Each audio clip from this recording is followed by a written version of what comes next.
साडा हक ना तराजू तोल के देखो साडा बल्ला भारी है ना तराजू तोल के देखो साडा बल्ला भारी है भारी है भाई भारी है साडा बल्ला भारी है भारी है भाई भारी है साडा बल्ला भारी है भारी है भाई भारी है साडा बल्ला भारी है भारी है भाई भारी है साडा बल्ला भारी है भारी है भाई भारी है साडा बल्ला भारी है हक हमारा आजादी है हक हमारा आजादी है हक हमारा आजादी तू कैसे न देगा आजादी है हक हमारा आजादी हम लेके रहेंगे आजादी हम लेके रहेंगे आजादी फॉर्म नंबर 47 ना मंजूर ना मंजूर नंबर 47 ना मंजूर ना मंजूर फॉर्म नंबर 47 ना मंजूर ना मंजूर फॉर्म नंबर 47 ना मंजूर ना मंजूर जाली हुकूमत ना मंजूर जाली हुकूमत ना मंजूर जाली प्राइम मिनिस्टर ना मंजूर जाली प्राइम मिनिस्टर ना मंजूर जाली प्राइम मिनिस्टर ना मंजूर जाली प्रेसिडेंट ना मंजूर जाली प्रेसिडेंट ना मंजूर जाली प्रेसिडेंट ना मंजूर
नीचे आ जाए बोल के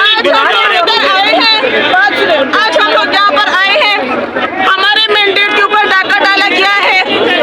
फॉर्म 47 के मुताबिक हमें हराया गया है फॉर्म 45 में हम पास है हमारे पूरा मैंडेट को चोरी करके उन्होंने हमारे सीटें लेके दूसरे जमातों को दे दिया है उसके बावजूद जाली हुकूमत बनाया जाली प्राइम मिनिस्टर बनाया जाली जो है सदर बनाया उसके बाद फिर भी आके उन्होंने वापस हमसे रिजर्व सीट छीने गए पूरे पाकिस्तान में इमरान खान पाकिस्तान तरीके से जुल्म किया जा रहा है और इस जुल्म के हिसाब से हम किसी सूरत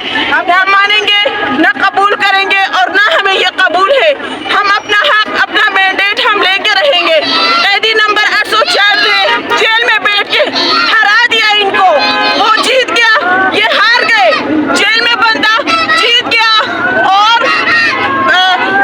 उधर पार्लियामेंट का बंदा हार गया है पार्लियामेंट का सदर हार गया है पार्लियामेंट का जो प्रेसिडेंट है वो हार गया है जो वज़ीर-ए-आज़म है वो भी हार गया है कैदी नंबर 804 जीत गया है उसको आवाम ने जितवाया है वो हमारे दिलों का वज़ीर-ए-आज़म है हम भी देखते हैं कि ये कब तक चोरी करेंगे और कब तक ये चोरी करके ये आगे जाएंगे हम अपना हक इनसे लेकर रहेंगे और हर सूरत देंगे इंशाअल्लाह ताला।